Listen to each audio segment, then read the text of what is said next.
Implicit bias is actually probably the more useful term is implicit cognition, right?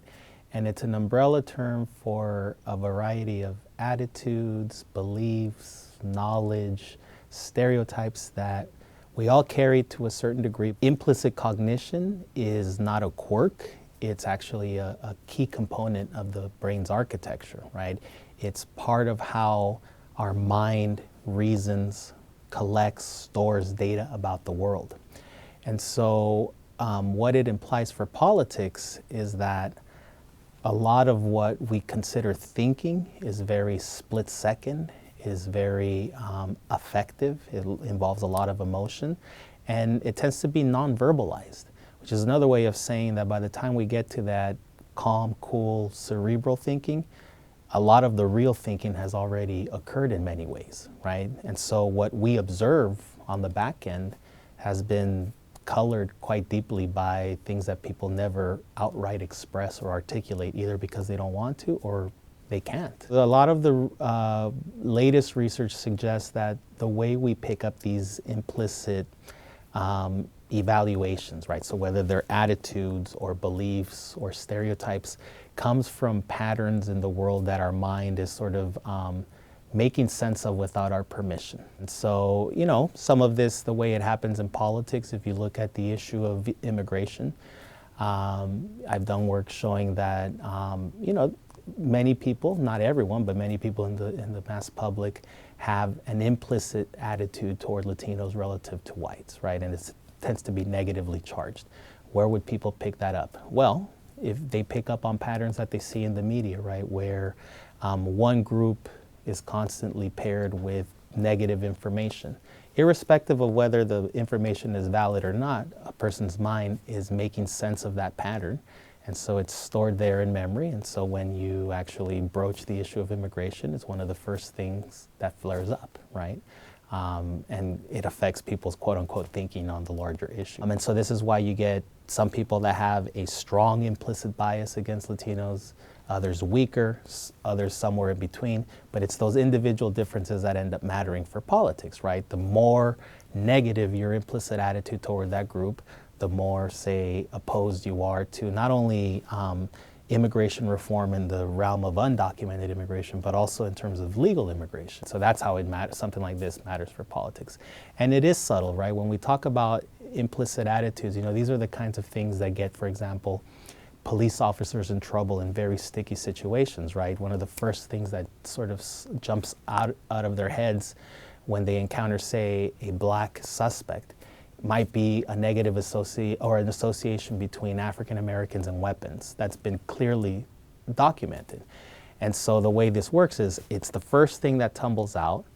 It'll structure the things that you actually have control over. And all this is to say it can matter in those very split-second kinds of scenarios for whether a police officer decides to shoot or not shoot. Some of it is in their control. Some of it is not in their control, and it has to do with a part of their mind that picks up on that association between African Americans and weapons. And so you take a police officer, and no matter how they score, what matters is, are they motivated enough to counteract that implicit attitude that tumbles out? And then do they have enough opportunity to follow through on the motivation? So one way to view this, the motivation comes from the formal training that they get, right? Police officers are generally raked through the coals in terms of, this is what you do in a very sticky situation like this. They're professionalized. But then there's sort of the role of opportunity. Do I have enough time? Do I have complete and clear information?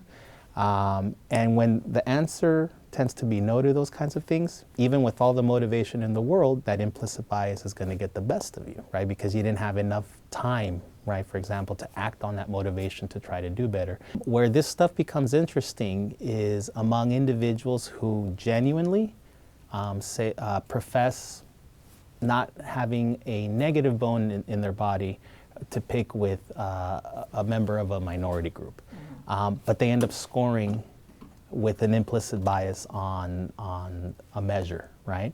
And so this person says one thing and then looks the other way depending on your vantage point.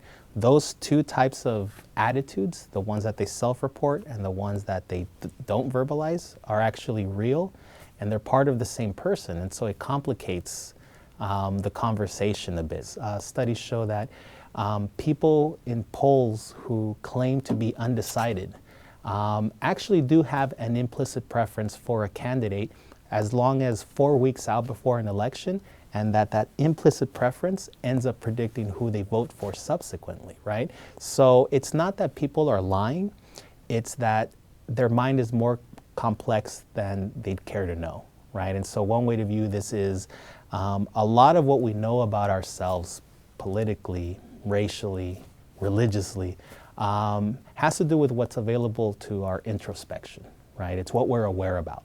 And that's a very real part of who we are, but this sort of implicit form of thinking is, think of it as sort of the part of the iceberg that is submerged before water, like below water.